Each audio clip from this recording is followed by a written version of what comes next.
Hi, it's Steve. Today we'd like to show you how to change the crisper support on your refrigerator. It's a really easy job. Let me show you how we do it.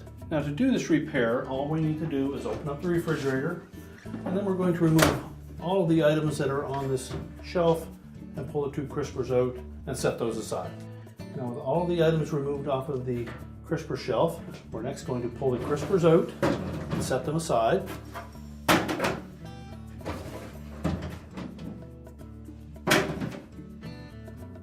We'll also remove the crisper glass, so just reach in underneath, push up on it, carefully lift it out,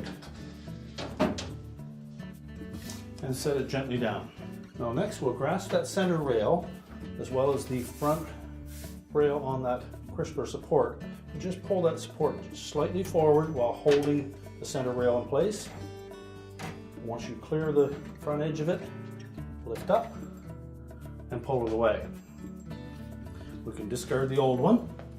Now when installing the new one, we'll want to make sure that we take the end that has the small protrusion pointing towards the back and line it up with that slotted opening in the center of the crisper support. The top edge of that center rail will lay in that little cutout. So put it in position. Again, we're just going to grab the front of that crisper support, pull it slightly forward, and allow the front to drop in. Now we can put the glass back in.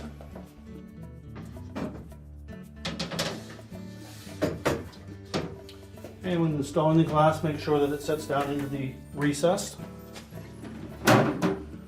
Reinstall the crisper pans.